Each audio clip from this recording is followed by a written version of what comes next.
So when you look at the data points, it really changes how we approach the market. Yeah. I think that's the key takeaway here. The moment that changed my life happened at 6:42 on a Sunday evening in the lobby of Maple Garden Restaurant in Portland, Oregon, and I had absolutely no idea it was happening.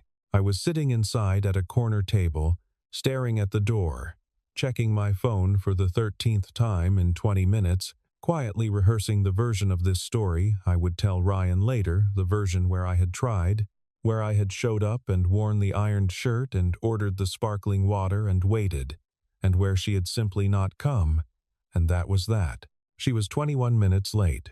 What I didn't know was that she had already arrived. She was standing in the lobby, coat still buttoned, bag still on her shoulder, facing the exit, and two 7-year-old girls, my daughters, Hannah and Hazel, who were supposed to be sitting quietly near the Christmas tree with my friend Megan, had just walked up to a complete stranger and signed in American Sign Language. Asterisk. Please don't go. Our dad is in there. Asterisk. I want to be honest about something before I tell you this story.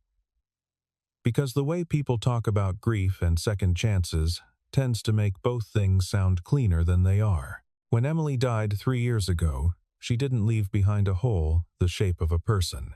She left behind a house that still smelled like her shampoo until it didn't, a coffee mug she bought at a farmer's market in Asheville that I moved to the back of the cabinet because I couldn't use it and couldn't throw it away, 2 small girls who asked questions I wasn't equipped to answer, and a quiet that took months to stop feeling like something pressing against my chest. She died on a Tuesday in February, which is the worst kind of dying unremarkable weather. Nothing special on the calendar, just an ordinary day that became the line between before and after. She had gone in for a cardiac procedure that her cardiologist had performed 100 times. There was a complication. It was fast. I had dropped the girls at school that morning and told them I'd pick them up early so we could go see Mom. I ended up picking them up early for a different reason. I was 35 years old, and I had no idea how to do what I was being asked to do. What I mean is, I knew how to be a husband and a father in the context of a family that had a mother in it. I knew how to be one half of something. What I didn't know was how to be the whole thing. The breakfast and the bedtime stories and the parent-teacher conferences and the scraped knees and the nightmares and the permission slips and the dental appointments and the grief, all of it, without a person to look at across the dinner table at the end of the day who understood the weight of all of it because she was carrying the other half. I figured it out, slowly, imperfectly, in the way that you figure out anything that no one teaches you by making mistakes and adjusting and making different mistakes. I learned that Hannah processes things by talking and Hazel processes things by going quiet, and that the worst thing you can do is try to rush either of them. I learned that pancakes on Saturday morning are not optional. I learned that a 7-year-old's sense of what constitutes a crisis can vary wildly from a parent's, and that both assessments can be entirely correct at the same time. I work as an architect at a small firm in Portland, a place with 11 people and a good reputation for residential work in the Pacific Northwest. I've been there for 8 years. My boss, a man named Walter Greer, is one of the few people outside my family who knew Emily before and knew me after. And there is something very particular about being known by someone in that way. He never says anything about it. He just knows, and I know he knows, and that is enough. My brother Ryan lives 20 minutes away with his wife and their son. He is 3 years younger than me and has always been, constitutionally, the kind of person who believes that problems can be solved if you approach them with enough optimism and organizational effort. For the most part, I find this trait exhausting. Occasionally, it is the most useful thing in the world. It was Ryan who told me, 14 months after Emily died, that I needed to stop turning down invitations to things. It was Ryan who dragged me to a firm holiday party and made me stay for more than 40 minutes. And it was Ryan, 3 years after Emily died, who called me on a Wednesday evening while I was helping Hazel with a math worksheet and said, with the careful tone of someone who has been planning what they're going to say, that he had met someone he thought I should meet. I told him no. He said, I know you're going to say no. I'm not asking you to get married. I'm asking you to eat dinner in a restaurant you like, I said. Who is she? He said her name was Sophia Callahan, that she was 36, that she was a graphic designer, that she had lived in Portland for 4 years after moving from Seattle, and that she was deaf. He paused after that, deliberately, because he knew what it meant.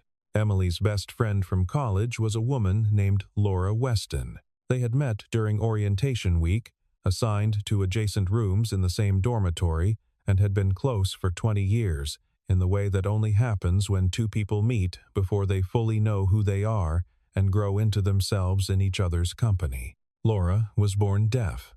Severe bilateral sensory neural hearing loss, diagnosed at 8 months. She grew up in a family that used ASL at home alongside spoken English, attended a mainstream school with interpreters, and came into adulthood with the kind of calm, clear sense of identity that comes from never having been required to choose between two worlds. She was funny and sharp and deeply loyal, and she made the best pie of anyone I have ever known. Emily learned ASL for Laura. That is the simple version of the story, and it happens to be completely true. She took a class her sophomore year, practiced obsessively, drove Laura slightly insane by fingerspelling every word she couldn't remember the sign for, and by the end of the year could hold a real conversation. She kept learning. By the time I met her, when we were both 24 and sitting in the same graduate architecture seminar, she was fluent. I started learning because Emily asked me to. I am honest about that. It wasn't an act of virtue. She wanted to be able to talk with Laura when we were all together without the conversation fragmenting, and I wanted to be the kind of person Emily was glad she had married. It took me about 2 years to reach genuine fluency. I'm a slow learner. I had to approach it the same way I approach structural problems at work, systematically, methodically, with a lot of written notes. When Hannah and Hazel were born, it was understood without discussion that they would grow up with ASL in the house. Laura visited often. Emily signed with her daughters from the time they were infants, the way some families in bilingual households speak both languages without making a deliberate choice. It simply was. By the time the girls were 4, they were fluent. By the time they were 6, they were faster than me. After Emily died, we saw Laura less often. Not because of anything broken, nothing broke. Grief just creates distance sometimes. The same way a flood doesn't destroy a road but makes it temporarily impassable. Laura came to the funeral and sat next to my mother and held Hazel for most of the reception. We texted.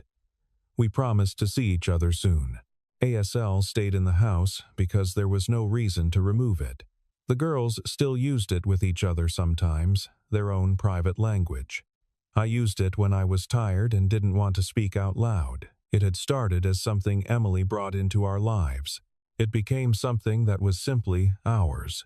When Ryan told me that Sophia Callahan was deaf, I understood the thought behind the introduction. There is a version of this where it sounds presumptuous. Oh, you know ASL. Here is a deaf woman.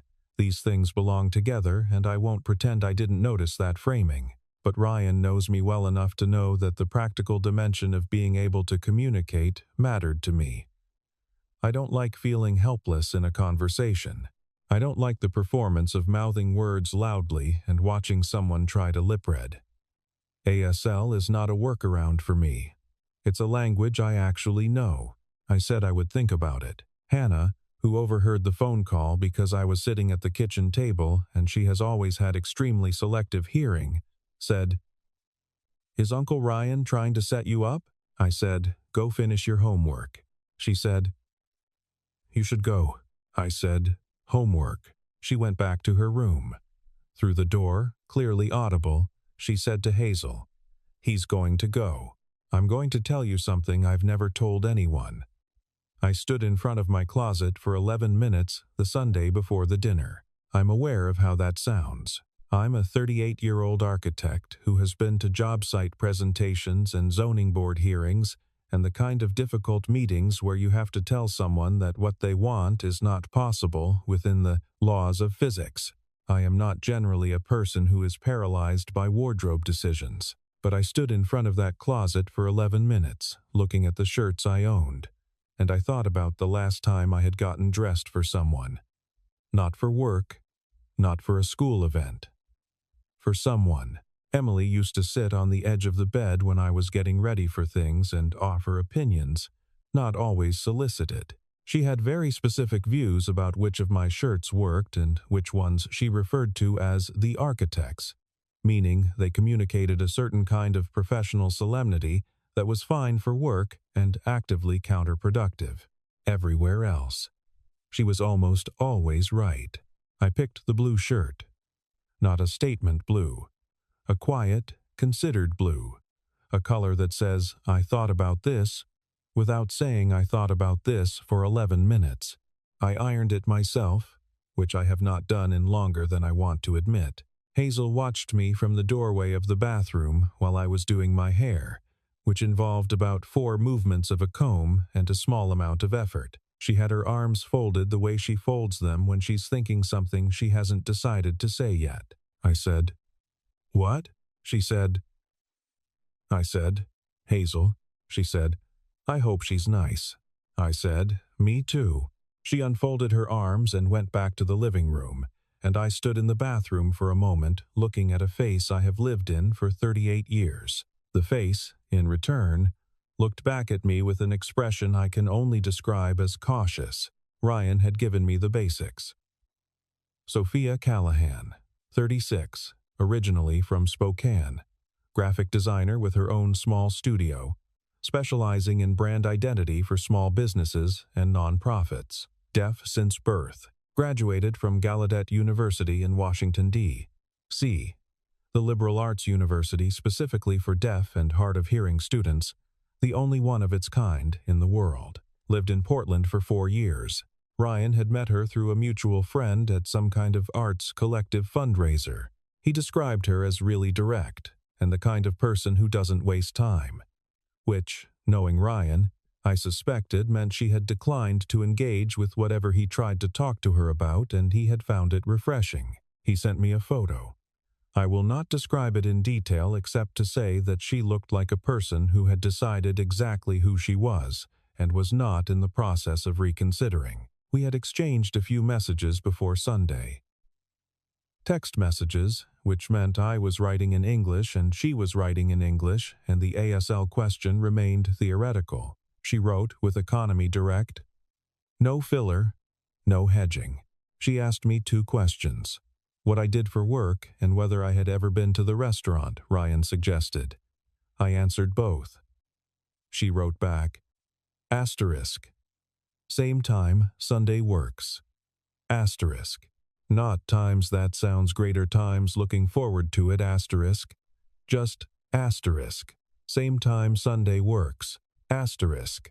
I appreciated that more than she could have known. She arrived at 6:21. She told me this later. I didn't know it at the time.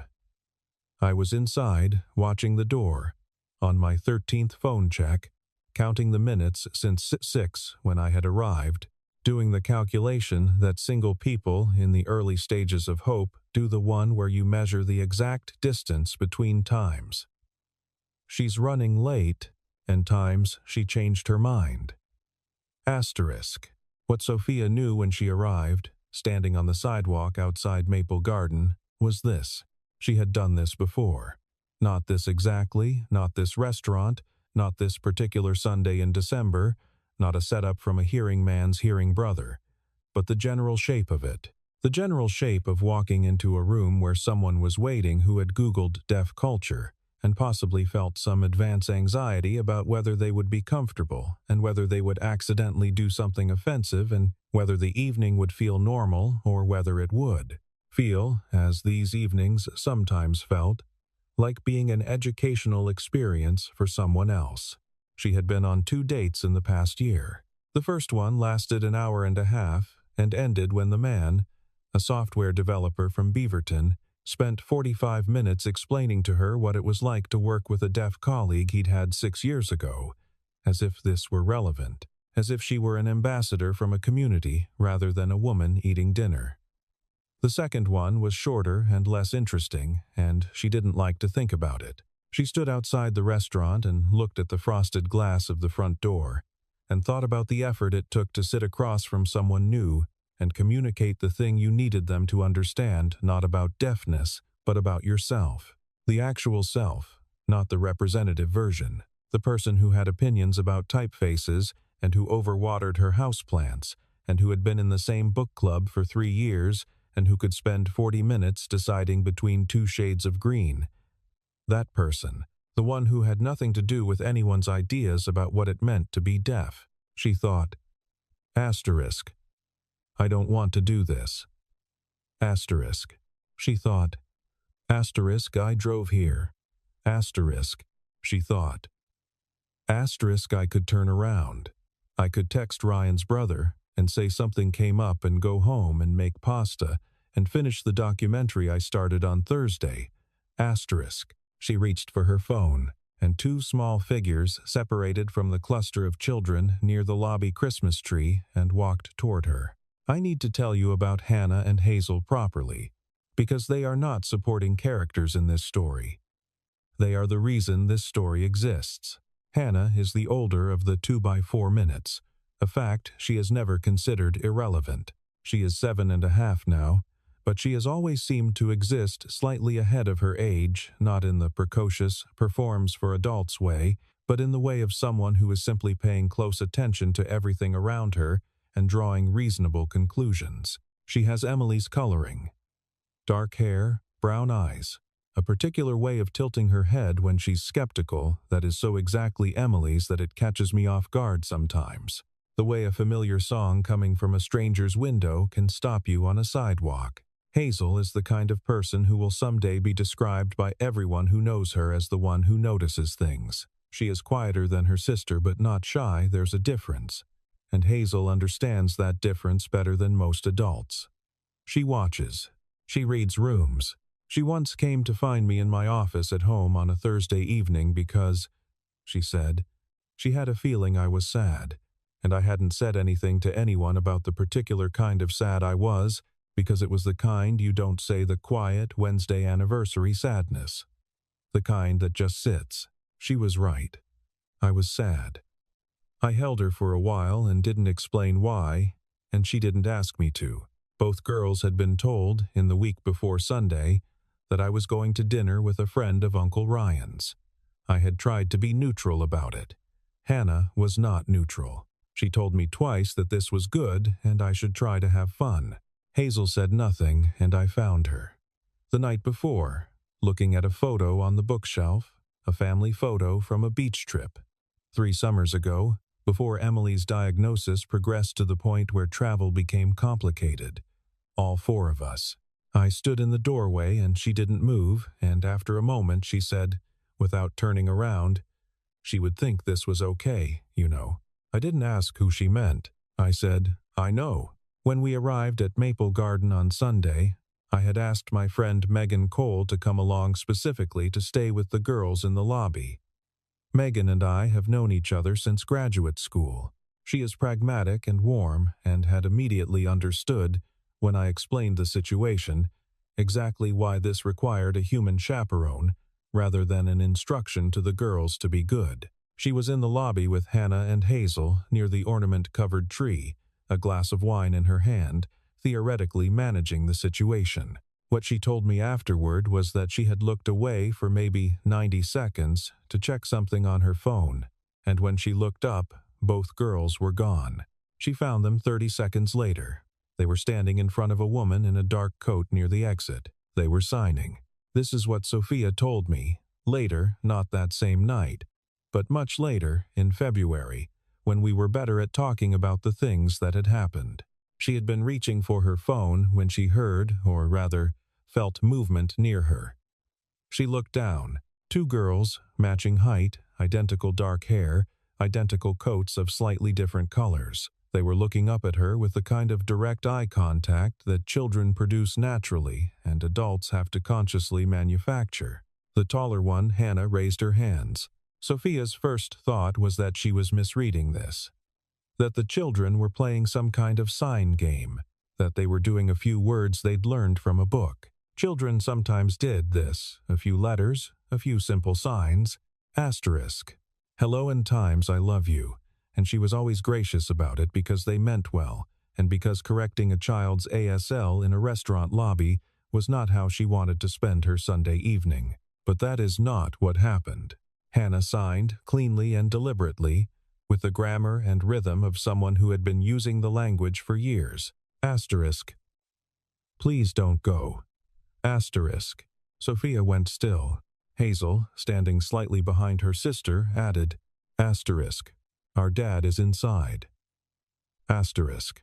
They looked at each other briefly, the particular sibling glance that contains an entire conversation in a fraction of a second, and then Hazel signed again. Asterisk. He ironed his shirt for tonight. He doesn't do that. Asterisk. Sophia looked at them. She looked at the door. She looked back at them. She signed, asterisk. Your father, he knows ASL? Asterisk. Hannah, asterisk. Our mom taught him. She died. Asterisk. It was delivered without performance, not flatly, not as an emotional manipulation, simply as a fact that belonged in the sequence of information. Our mom taught him. She died. These things are connected. Sophia was quiet for a moment. She understood, in the way that she was very good at understanding things quickly, that she was receiving a transmission from two people who were not trying to manipulate her but were trying, with the particular directness of children who haven't learned yet to be indirect about what they want, to tell her something true. Hazel stepped forward slightly. She was the smaller of the two, and she signed a little more slowly, more carefully, as though she had thought about exactly how to say this. Asterisk. He's still sad about Mom. But he tries very hard. And he got dressed differently today. Asterisk. Sophia looked down at this child for a long moment. She thought about all the reasons she had for leaving. She thought about the software developer from Beaverton and his deaf colleague and the 45 minutes. She thought about the effort of sitting across from someone new.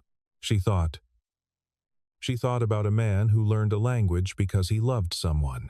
A man who had two daughters who learned it alongside him, who were now standing in a restaurant lobby in their December coats, looking up at her with the particular hope of children who have identified a problem and are attempting to solve it in the only way they know. She signed back to them, very carefully. Asterisk. What are your names? Asterisk. Hannah. I'm Hannah. Hazel. I'm Hazel. Sophia looked at the door to the restaurant. She said out loud, because she could speak when she chose to, and she chose to now. Okay. She buttoned her coat back up, straightened her bag on her shoulder, and walked through the door. She found me at the corner table. I had just checked my phone for the 14th time. She walked toward me and I stood up, the automatic reflex, the thing your body does before your brain catches up, and she looked at me for a moment with an expression I could not entirely read, and then she raised her hands. Asterisk. Your daughters are remarkable. Asterisk. I did not, in that moment, know what had happened in the lobby. I thought, Ryan must have mentioned them. I thought, he probably said I had kids. I thought, she's being kind. I signed back. Asterisk.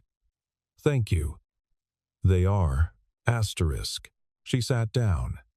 She looked at the menu, looked up, looked at me. The expression had settled into something that was almost, but not quite, amused. She signed. Asterisk. They stopped me from leaving. Asterisk. I put down my menu. She told me, briefly, what had happened. Not all the details I've given you here that came later. Just the outline. She'd been in the lobby. She'd been having second thoughts. Two girls had walked up and signed to her, and here she was. I sat with this for a moment. I said, signed times, I'm sorry. I had no idea they were going to do that. Asterisk. She considered this. Asterisk. Are you sorry? Asterisk. I thought about it honestly. Asterisk. No asterisk. I signed. Asterisk. Not really. Asterisk. She smiled. It was the first time I had seen her smile, and it was the kind of smile that changes a face completely. Not because it makes someone prettier, but because it makes them suddenly specific, suddenly and entirely themselves. The dinner lasted 3 hours and 14 minutes. We talked about work. She told me about a rebranding project she'd spent 6 months on for a food bank in Northeast Portland. A complete identity overhaul, and she pulled out her phone and showed me the before and after with the quiet confidence of someone who knows the work is good and isn't asking you to confirm it. I told her about a residential project I'd been working on in the West Hills. A steep slope, a complicated drainage problem, the particular satisfaction of figuring out something structural that nobody expected to be solvable. We talked about Portland, the parts of it that were changing faster than either of us wanted, the parts that remained stubbornly, usefully themselves. She told me about a neighborhood in Northeast she'd discovered when she first moved from Seattle, a stretch of blocks with a particular quality of afternoon light that she hadn't been able to reproduce in any work she'd done since, which bothered her in a low-level, ongoing way. We talked about Gallaudet. I told her that Emily had talked about it, that Laura had considered it but ultimately chosen a different school, and that Emily had done enough reading about it that I had a working knowledge. She asked about Emily. Not intrusively, not clinically. Just asked, I told her. The simple version. The version I've learned to tell in the 3 years since, complete and honest, and not designed to make the listener feel they've done something wrong by asking. Sophia listened. She had a quality of listening that I noticed and could not quite describe. It wasn't the performance of listening, the nodding and the expression of sympathy. It was just actual attention. She told me, after a moment, that her grandmother had died 2 years ago, that they had been very close, that she had moved to Portland partly because her grandmother had lived here for 30 years, and the city had felt, after her death, like a way of staying close to something. We ordered dessert, which neither of us had planned to do. She asked me how the girls were, how they were actually doing. Not the polite version, I said. Honestly? She nodded. I said, they're resilient. Hannah is resilient loudly, and Hazel is resilient quietly. They're different from each other in every way that matters, and exactly the same in the ways that count. Sophia looked at me with the expression I was starting to understand was her thinking face. She signed. Asterisk. The one who signed to me slowly, Hazel? Asterisk. Yes. Asterisk. She chose her words very carefully. I didn't say anything. Asterisk. She knew that the details would matter more than the argument. The shirt, the effort, the specific thing. Asterisk. I thought about my daughter standing in a lobby in her December coat, thinking about what would reach a stranger, thinking about what her father needed without being asked, finding the detail that would translate. I said, she learned that from her mother. We said goodnight near the restaurant entrance at 9:15. I walked her to her car, which was parked around the corner. And we stood for a moment in the particular quiet of a December night in Portland cold. The air with that clean edge to it, the orange glow of the streetlights on the wet pavement. We made plans for a second dinner, a specific date, a specific place, she said out loud. Clearly, tell your daughters thank you. I said, I will. I walked back to where Megan's car was parked. Megan was inside with the heat running and both girls in the back seat. Hazel was asleep, her head against the window. Hannah was awake, arms folded, watching me walk across the parking lot with the focused attention of someone awaiting a verdict. I opened the passenger door and got in. Hannah said, "Did she stay?" I said, "She stayed." Hannah unfolded her arms. She made a small, decisive nod, the gesture of a person who has executed a plan correctly. Megan said, "I am choosing not to know what happened." I said, "That's probably wise." I turned around to look at Hannah. I said, "You and your sister cannot go up to strangers like that without asking me first." Hannah said, "If we had asked you first, you would have said no." I said, "Yes." She looked at me with Emily's eyes. She said, "So we didn't ask." I sat there in the warm car in the parking lot with the sound of the Christmas traffic filtering in from the street and my sleeping younger daughter's face reflected in the window, and I thought about the things you pass on to children without meaning to the things you don't teach that simply become theirs. Emily had walked up to a stranger in a college dormitory and decided to learn her language. Hannah had walked up to a stranger in a restaurant lobby and used it. I said, "Don't do it again." Hannah said, "Okay." We both knew the caveat was implied. Megan, without looking up from the steering wheel, said, "This is the best Sunday I've had in a year." In January, Sophia and I had dinner a second time, a place in the Pearl District with better lighting and worse acoustics. The acoustics were irrelevant to her, she pointed out, and I acknowledged the irony of having chosen a restaurant based partly on how loud it was when loudness was not a factor in her experience of the meal. In February, we walked through the Japanese garden on a Sunday afternoon when the bare branches had that particular gray beauty that you only see in winter and that most people miss because they only come in spring. We walked for 2 hours. It was, I thought afterward, the longest I had been genuinely in the present tense, not thinking about what I needed to do tomorrow, not thinking about the past in longer than I could accurately measure. In March, I told the girls that Sophia was someone I was seeing. Hannah's response was logistical. Would Sophia come to their school play in April? I said I didn't know yet.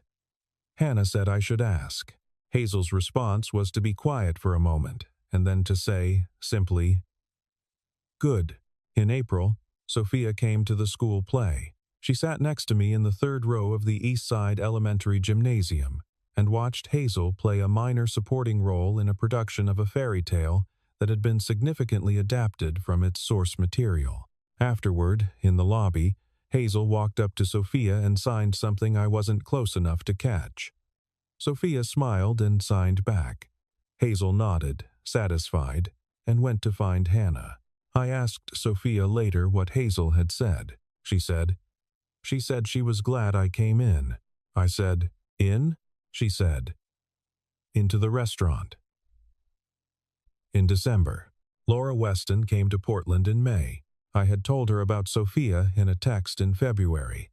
A long one, long for me, anyway, which means more than 3 sentences. I told her about the blind date and what had happened in the lobby, and who Sophia was and what she did and where she was from. I told her that the girls had been the ones to start it. Laura wrote back, asterisk. Of course they did, asterisk. And then, asterisk, I want to meet her, asterisk. They met on a Saturday afternoon in May, at our house. I made lunch and then made myself scarce in my office upstairs because I understood, without being told, that this was not a situation that required me. This was 2 deaf women who had found their way to the same kitchen table through completely different paths, and they did not need me in the room. I came downstairs 3 hours later. They were still at the table. The dishes had been cleared. There was a pot of tea that one of them had made. They were deep in a conversation that had the quality of something that had found its own rhythm, the kind of conversation where 2 people have passed through the stage of figuring each other out and arrived somewhere more comfortable. I stood in the doorway for a moment. Neither of them saw me. Laura signed something that made Sophia laugh a real laugh. Head back, the kind that you can't arrange in advance. I went back upstairs. When Laura left, she hugged me in the hallway in the specific Laura way, which involves being held still for a moment longer than you expect. She pulled back and signed, asterisk. She's good. She's the real thing. Asterisk. I said, I know. She signed, asterisk. Emily would have liked her. Asterisk. I said, I know that too. Laura looked at me for a moment in the way that people look at you when they've known you long enough to see the full inventory. Then she signed, asterisk. Good. Stop standing in doorways. Come into the room. Asterisk. She said it literally. She also didn't mean it literally. I understood both. It's December again. Exactly 1 year from the Sunday evening at Maple Garden. I know more now than I knew then, which is the ordinary mathematics of time and attention. I know that Sophia thinks best in the early morning and is not worth talking to before her first coffee, and that she is secretly competitive about board games and will deny this if asked. I know that she has been working on the same long-form personal design project for 8 months and that it is, from what I have seen of it, extraordinary. I know that she grew up in a household that was not always easy. A deaf child with 2 hearing parents who loved her and didn't always know how to reach her, and that she carries that history in a way that is not a wound, but is not nothing either. I know that Hannah has decided, with the confidence of someone who has identified a correct answer, that Sophia is good. Hannah's approval is not automatic and not easily given, and once given is solid. I know that Hazel and Sophia have developed a specific, entirely non-verbal rapport that involves a great deal of detailed sign conversation, and that I am, frankly, not always fluent enough to fully follow, which they both appear to find entertaining. I know that there are still evenings when I come home and the house is quiet in a particular way that has nothing to do with the absence of sound and everything to do with the absence of a specific presence, and that this does not go away. I've stopped expecting it to. It is not a problem to be solved. It is the shape of the thing. But I also know this. There was a Sunday in December when a man sat in a restaurant checking his phone for the 14th time, and 2 small people decided that patience was not the appropriate tool for the situation, and took matters into their own hands. I think about the particular calculations they must have made. The observation, Hazel's, surely. She is the one who watches that a woman in a coat was standing near the exit with the posture of someone deciding to leave. The decision Hannah's, surely. She is the one who acts that something should be done about this. The collaboration between them, the 4 minutes of birth order and a lifetime of being each other's most important person, arriving at a plan. They were 7 years old. They signed to a stranger in a lobby. They said, asterisk. Our dad is inside. He doesn't iron his shirt. He did today.